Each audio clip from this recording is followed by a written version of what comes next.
ایک پیسہ نہیں چاہیے. اس سراپا کو محمدی بنانا، یہ سراپا محمدی بنانا. رابعہ بصری عورت ہونے کے ناطے قابل ذکر نہیں ہے. میں 1323 سال کے بعد کیوں ماڈل ٹاؤن میں اس کو ذکر کرنے بیٹھ گیا؟ عورت کی خوبی ہے خوبصورت، خوبصورتی ہر عیب شبہ، پھر خاندانی ہو، پھر پیسے والی ہو، پھر اولاد والی ہو. شکل نہ ہو تو بھی کوئی نہیں دیکھتا، حسب نسب نہ ہو تو بھی لوگ پیچھے ہٹتے، پیسہ نہ ہو تو بھی لوگ کنی کتراتے، اور ساری چیزیں ہوں، بانج ہو، اولاد نہ ہوتی ہو تو بھی کوئی قریب نہیں ہوتا. تو رابعہ بصری نے چاروں باتیں کی. شکل کی کالی بدصورت، چلو رنگ کالا ہو، نیا نقش اچھا یہ بھی نہیں تھا، نہ نقوش اچھے نہ رنگ اچھا. اور خاندان کی غلام، اور غلام کے پاس پیسہ کہاں سے ہے؟ پیسہ تو پہلے چلا گیا. اور نسل کے لحاظ سے بانج، اولاد کے قابل نہیں. اس عورت کا کوئی کیوں تذکرہ کرے عورت ہونے کے ناطے؟ میں کیوں 1300 سال کے بعد اس کا تذکرہ کر رہا ہوں اور ان ساری عورتوں کو سنا رہا ہوں کہ وہ رابعہ محمدی بنی، 13 صدی اس کے نام کو مٹانا چاہیے. میں آج آپ کو سکندر کی بیوی کا کیوں نہیں حال سنا رہا ہوں، ہارون رشید کی بیوی کا حال کیوں نہیں سنا رہا، مامون رشید کی بیوی کا کیوں نہیں حال سنا تھا، عبد الملک بن مروان کی بیوی کا کیوں نہیں سنا تھا، ولید، سلیمان. یہ وہ لوگ ہیں جنہوں نے دنیا پہ راج کیا، ان کی بیویوں نے دنیا پہ راج کیا. مجھے تو ان کے نام ہی نہیں آتے ہیں، مجھے صرف عمر بن عبدالعزیز کی بیوی کا نام آتا ہے کہ جس نے اپنے خامد کا دم میں دم بھرا، ہاں میں لائی دین کی ساتھی بنی.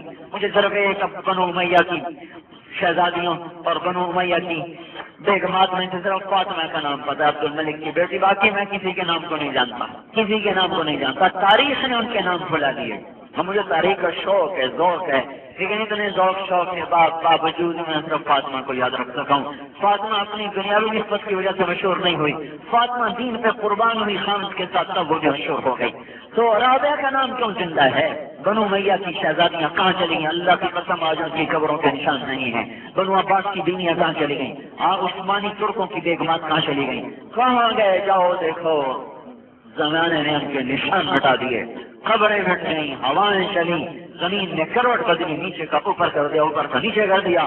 پھر وہ خوبصورت جسم جو زمین میں بنوے تھے، وہ ہڈیاں بن کے گلے، وہ پارا ہوئے، ذرہ ذرہ ہوئے.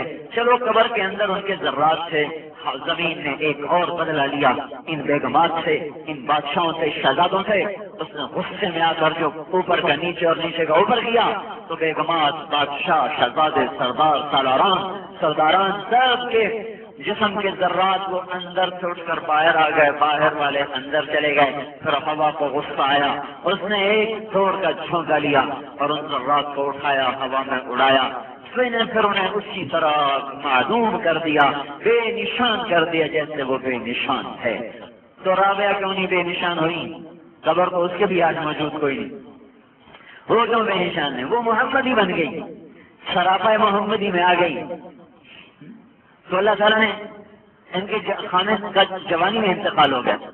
تو حسن بصری رحمۃ اللہ علیہ، وہ اس وقت کے بہت بڑے عالم، محدث، مفسر، محدث، نہیں، ہر بڑے سے بڑا شخص تمنا کرتا تھا کہ میری بیٹی حسن کے نکاح میں چلی جائے. تو وہ خود نکاح کا پیغام لے کر گئے رابعہ بصری کے پاس کہ آپ مجھ سے شادی کر لیں. چالی، کلوٹی، غلام، بانج اور حسن بصری جیسا کہ آپ مجھ سے شادی کر لیں، اگر میں خود پیغام لے کے ہوں، کسی کو واسطہ نہیں بنایا. اور وہ اب بھی دستور خود چلے جاتے ہیں. ہمارے اجموں والے جو ہے نا، مصیبت خانے ہوں، مہندی پہ ہوتی ہے تو منگنی پہ ہوتی ہے تو آمین پہ ہوتی ہے. ہوں ایک آمین بھی شروع ہو گیا، آمین تو بعد پھر منگنی ہوتی، پھر بدنی کی بلائی ہوتی ہیں. شادی نہ ہوئی، مصیبت ہوگی. تو انہوں نے ارشاد فرمایا مجھے 4 باتوں کا جواب دے دے، میں تیرے ساتھ نکاح کرتا ہوں. کہنے کے پکا ہو کہ یہ بتاؤ میں جنتیوں کے دوستی ہوں. کہیں گے کسی کے سیدھے ہاتھ میں آئے گا، کسی کو الٹے ہاتھ میں آئے گا. میرے کس ہاتھ میں آئے گا؟ سیدھے پہ الٹے؟ کوئی پتا نہیں. اچھا یہ بتاؤ جو اعمال تولے جائیں گے، کسی کا گھٹ جائے گا، کسی کا بڑھ جائے گا. میرے نیکیاں گھٹیں گی، بڑھیں گی؟ کچھ پتا نہیں. اچھا یہ بتاؤ جب پل سرات سے گزریں گے، کوئی گر جائیں گے، کوئی پار نکل جائیں گے. مجھے بتاؤ میرے ساتھ کیا ہوگا؟ میں پار نکلوں گی کہ گر جاؤں؟ تو فرمانے لگا مجھے کیا پتا. تو ارشاد فرمایا پھر جاؤ، مجھے ان 4 باتوں کی تیاری کرنے دو، میرے پاس شادی کے لیے وقت کوئی نہیں. تو ہماری عورتیں اگر محمدی بن جائیں تو اللہ بھی ان کے ذکر کو زندہ کر دے گا، قیامت تک آباد شاداب کر دے گا. اگر اللہ نے دعا کامل تو ہے نہیں، ایک خاتمہ جی کبھی آئی کبھی نہیں. ایک صبح اٹھی ہانڈی پکانے کو دیکھا تو پیاز ہی کوئی نہیں. اب چولہے میں بیٹھی پیاز کہاں سے لاؤں؟ ادھر میں کیا دیکھا ایک چیل اڑتی ہوئی آ رہی، اس کے پنجے میں پیاز کا پتہ نہیں کہاں سے اٹھایا تو رابعہ کے لیے تھا، کیونکہ جو ہی وہ رابعہ کے سر پر آئی تو اس کے پنجے سے پیاز چھٹ گیا، خود چھوڑا چھٹ گیا اللہ ہی جانے. اور وہ اتنی بلندی سے نہ دائیں گیا نہ بائیں گیا، سیدھا اڑتا ہوا رابعہ بس نہیں کہ جھولی میں آ کر کے لے میری بندی تو میری بنی ہم تیرے بن گئے. ہم پرندوں کو تیری خدمت میں لگا دیتے ہیں جو تیری خدمت کریں. یہ بھی ایک زندگی ہے. اسرائیل کی عزتیں وہ پاتے ہیں جو اپنے آپ کو حضرت محمد صلی اللہ تبارک و تعالی علیہ وسلم کے مبارک سانچے میں ڈھال دیتے ہیں. اللہ کو اپنے محبوب کے سوا کوئی حبیب نہیں ہے. اسی کے سانچے میں جو ڈھلے گا اللہ تعالیٰ اس سے بھی اپنا حبیب بنا لے گا. حبیب اللہ ایک بنایا، اس کے پیچھے جو چلیں گے وہ آپ کے توفیل وہ بھی آپ کے حبیب بنتے چلے جائیں گے. وہ مرد ہوں یا عورتیں ہوں، لیکن طریقہ محمد یہ ہونا چاہیے کہ اللہ تعالیٰ نے اس کو سب سے بلند، سب سے اعلیٰ، سب سے بالا، سب سے نرالا بنایا. ایسی عشق و محبت کی داستان یہ چھڑی ہے اللہ تعالیٰ نے کہ ابو ہریرہ